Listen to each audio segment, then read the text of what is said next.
जी हाँ प्यारे छात्रों, आप सभी लोगों को बहुत सारी प्रॉब्लमों का सामना करना पड़ रहा होगा क्योंकि यार सभी लोग 7th क्लास का वीडियो डाल रहे हैं।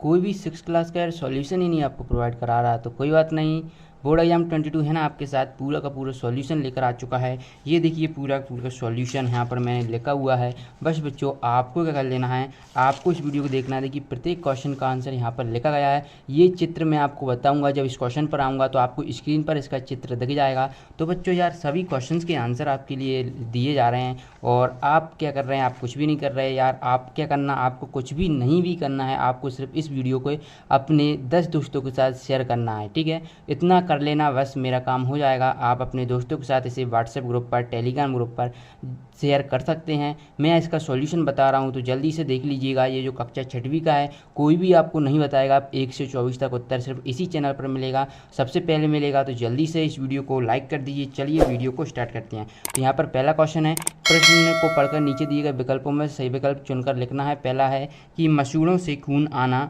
घाव भरने में अधिक समय लगना, ये किस रोग के लक्षण है। तो ये बच्चों स्कर्वी रोग होता है जो कि विटामिन सी की कमी के कारण होता है। तो यहाँ पर आपको ऑप्शन ए बिल्कुल सही कर देना है। ठीक है, अगला देखिए, रेशों से तागा बनाने की विधि को कहते हैं। इसका उत्तर देख लेते हैं। यहाँ पर देखिए रेसे से जो बनाते हैं वो क्या बुनाई के माध्यम से बनाते हैं, तो इसका आपको उत्तर ये कर देना है।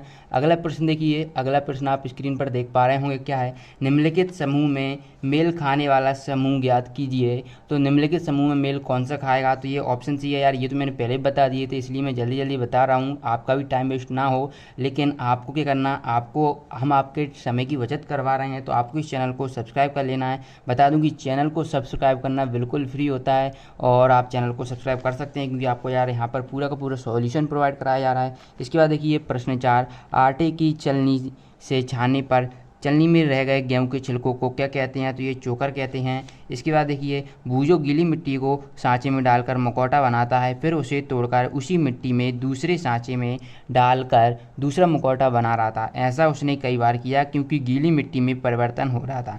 तो ये आंसर क्या होगा, इसका हो जाएगा ऑप्शन ए, भौतिक परिवर्तन हो जाएगा। अगला देखिए, मनुष्य के हृदय एवं फेफड़ों को रक्षा कवच प्रदान करता है। तो ये कौन करता है।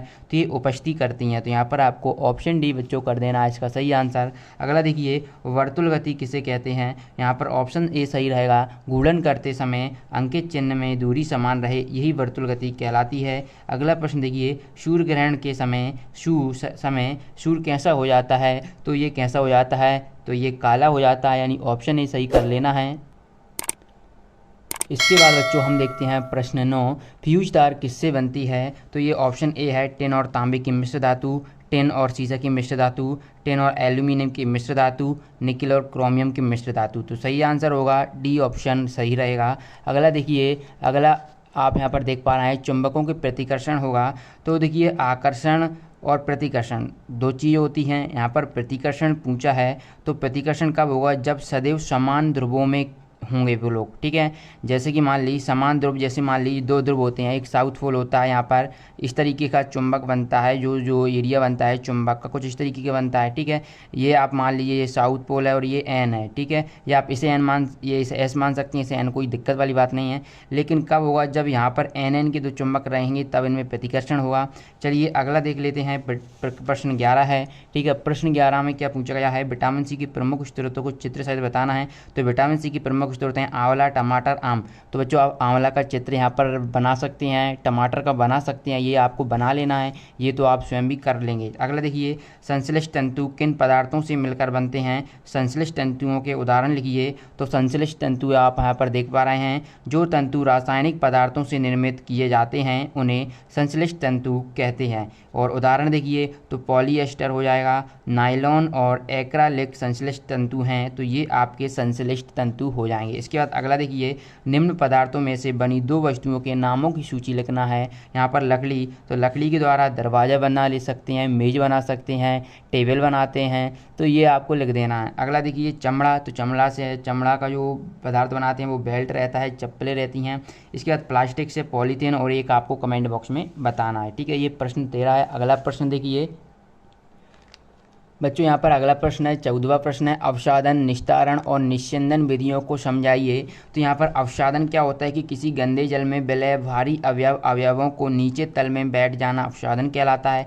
जबकि निस्तारण क्या होता है, जो गंदा पानी को हम जो इसमें ठहर जाता है ना, जो अवसादन में जो गंदा पानी रह जाता है उसको हम दूसरे बर्तन में उड़ेलने की प्रक्रिया को निस्तारण कहते हैं। और निस्यंदन विधियों, जो कि यार इतनी ही जगह बची थी, इसने ही आप कर लीजिएगा, इसमें फिर भी आपको 2 अंक मिल जाएंगे, ठीक है। अगर आप चाहते हैं कि निस्यंदन विधियों को भी आपको आंसर चाहिए तो 3 अंक चाहिए, तो गूगल पर सर्च करिए SK टीच, वहाँ पर आपको इसका मिल जाएगा आंसर, या फिर लिंक डिस्क्रिप्शन बॉक्स में दी हुई है, वहाँ पर जाकर देखिए। अब प्रश्न 15 है, पत्ती का नामांकित चित्र बनाकर उसके विभिन्न भागों के नाम लिखिए। तो बच्चों आप स्क्रीन पर देख पा रहे हैं, कुछ इस तरीके से आपको चित्र दिख रहा होगा और इसमें आपको इसके विभिन्न भागों के नाम भी देखने को मिल रहे हैं। तो इसको अच्छी तरीके से बना लेना है और यहाँ पर आपको विभिन्न भागों के नाम लिख देना है। अगला देखिए प्रश्न, अगला प्रश्न प्रश्न क्रमांक 16, अचल संधि क्या है, हमारे शरीर में कहाँ कहाँ पाई जाती है। तो अस्थियों के मध्य उपस्थित संधि जिसमें गति नहीं होती अचल संधि कहलाती है। तो ये आपको अचल संधि की डेफिनेशन लिख लेना। आप कहाँ पाई जाती है, हमारे शरीर में अस्थियों के बीच में पाई जाती है।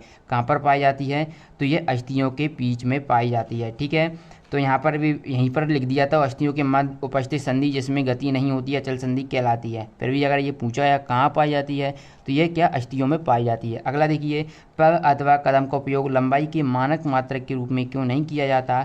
अपनी सहायता के लिए वैज्ञानिकों ने अंतर्राष्ट्रीय मापक दिया जो कि बहुत उपयोगी हैं, लेकिन पग तथा कदम का मापन में प्रयोग करने में हमें बहुत सारी दिक्कतें आती हैं, इसलिए हम पग अथवा कदम का उपयोग लंबाई के मानक मात्रक के रूप में हम नहीं करते। अगला देखिए, दिया गया चित्र प्रायः कहाँ कहाँ देखा जाता है। तो ये बच्चों आप खुद ही देख लेंगे, ये इसका आंसर आप खुद भी लिख सकते हैं अपने अकॉर्डिंग। तथा ये चित्र किस लिए लगाया जाता है, तो ये खतरे का संकेत बताता है कि यहाँ पर आपको नहीं आना है। ये देखिए ये भी लिखा है मैंने। अब ये कहाँ कहाँ लगाया जाता है इसको आपको बता देना। अगला देखिए, पहेली के घर तथा उसके स्कूल के बीच की दूरी 3250 मीटर है। इस दूरी को किलोमीटर में व्यक्त कीजिए। हम जानते हैं 1 किलोमीटर में 1000 मीटर होती हैं, तो 3000 है, तो इसको हम किस प्रकार लिखेंगे, 3000, इसको मैं इस प्रकार लिख सकता हूँ, 3000 प्लस 250 मीटर है ना। तो 3000 में क्या हो जाएगा, 3 किलोमीटर हो जाएगा, और 250 क्या बचा, मीटर बचा, तो इसको हम किलोमीटर में चेंज कर देंगे, ठीक है। चलिए अब ये प्रश्न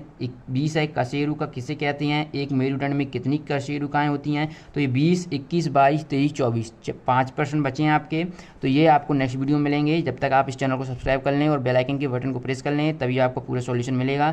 अगर आप चाहते हैं कि आपको नेक्स्ट वीडियो नहीं देखना तो गूगल पर जाएँ, SK टीच सर्च करिए, आपको उस पेज पर जाना है और वहीं पर आपको, या पर लिंक मैं डिस्क्रिप्शन बॉक्स में दे दूंगा, तो वहाँ पर भी आपको इसका पूरा सॉल्यूशन मिल जाएगा। मिलते हैं नेक्स्ट वीडियो में, धन्यवाद।